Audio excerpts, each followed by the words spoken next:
There was really nothing they could do. Japan is an island by the sea filled with volcanoes, and it's beautiful.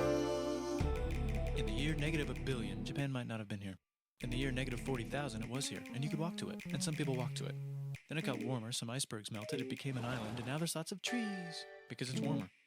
So now there's people on the island. They're basically sort of hanging out in between the mountains, eating nuts off trees, and using the latest technology, like stones and bowls. Ding dong, it's the outside world, and they have technology from the future, like really good metal and crazy rice farms.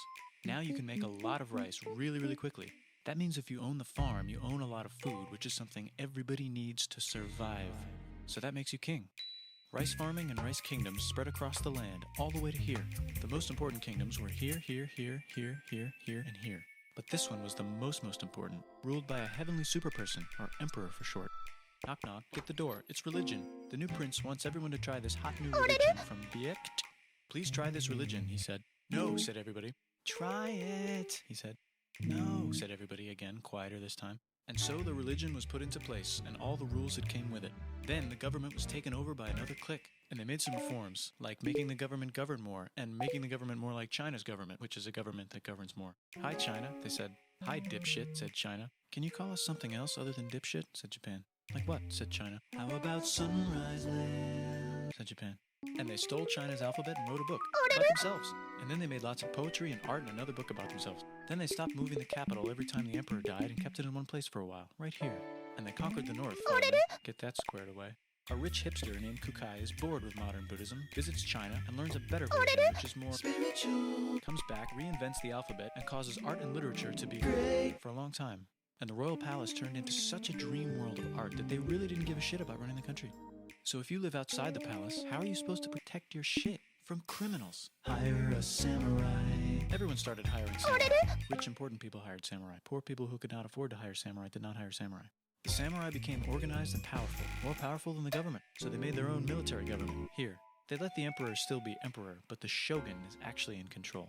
Breaking news, the Mongols have invaded China. We've invaded China, said the Mongols. Please respect us, or else we might invade you as well. Okay, said Japan. So the Mongols came over, ready for war, and died in a tornado. But they tried again, and had a nice time fighting with the Japanese, but then died in a tornado.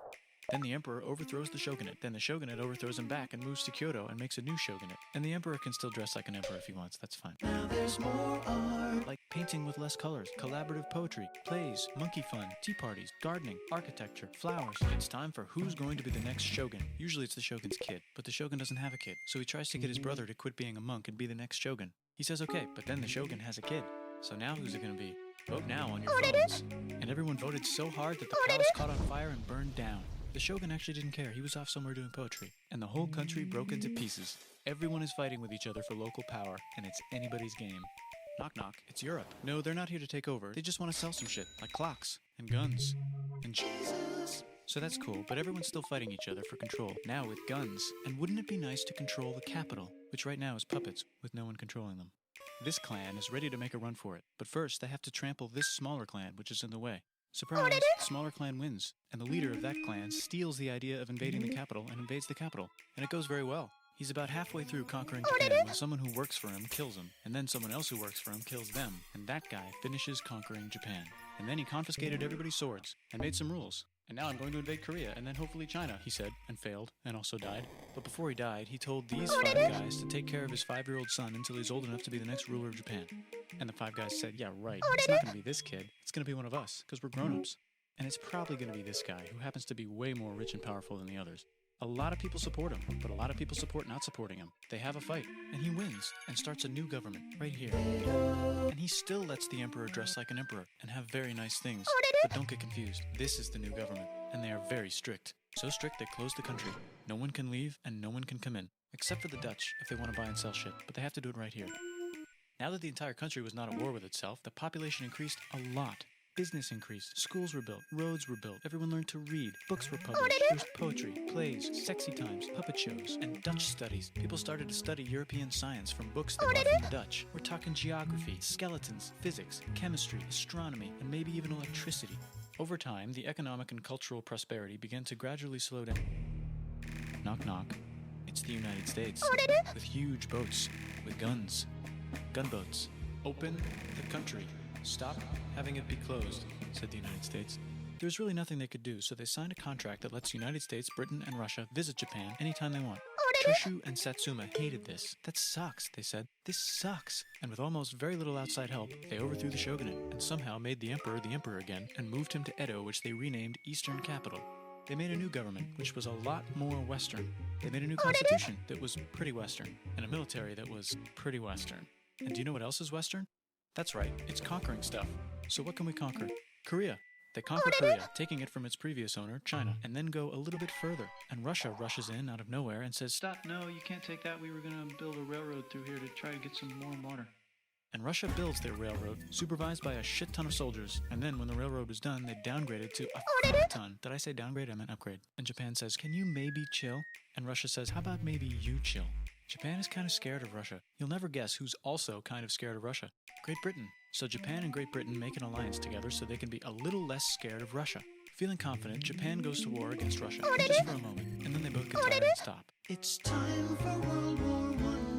The world is about to have a war, because it's the 1900s and weapons are getting crazy, and all these empires are excited to try them out on each other. Meanwhile, Japan has been enjoying conquering stuff and wants more. And the next thing on their list is this part of China and lots of tiny islands. All that stuff belongs to Germany, which just had war declared on it by Britain because Britain was friends with Belgium, which was being trespassed by Germany in order to get to France to kick France's ass because France is friends with Russia, who was getting ready to kick Austria's ass because Austria was getting ready to kick Serbia's ass because someone from Serbia shot the leader of Austria's ass. Or actually shot him in the head.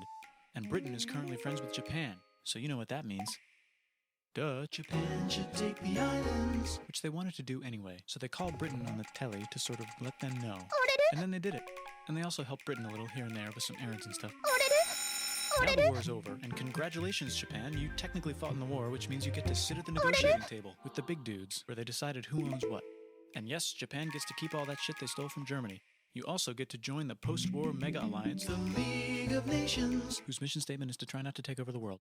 The Great Depression is bad, and Japan's economy is now crappy, but the military is doing just fine, and it invades Manchuria. In the League of Nations, it's like, "No, don't do that. If you're in the League of Nations, you're not supposed to take over the world." And Japan said, "How about I do anyway?" And Japan invaded more and more and more and more of China, and was planning to invade the entire East. You've got mail. It's from Germany, the new leader of Germany. He has a cool mustache, and he's trying to take over the world and needs friends. This also got forwarded to Italy. They all decided to be friends because they had so much in common. It's time for World War II. Germany is invading the neighbors. Then they invade the neighbors' neighbors. Then the neighbors' neighbors' neighbors, who happened to be Britain, said, "Holy shit." And the United States started helping Britain because they are good friends, and started not helping Japan because they're friends and our friends are not friends. Plus they're planning on invading the entire ocean. The United States is also working on a large, very huge bomb, bigger than any other bomb, ever, just in case. But they still haven't joined the war. War looks bad on TV, and the United States is really starting to care about their image. But then Japan spits on them in Hawaii and challenges them to war, and they say yes. And then Germany, as a symbol of friendship, declares war on the United States also. So the United States goes to war in Europe, and they help the gang chase Germany back into Germany. And they also start chasing Japan back into Japan. And they haven't used the bomb yet, and are curious to see if it works, so they drop it on Japan. They actually drop two.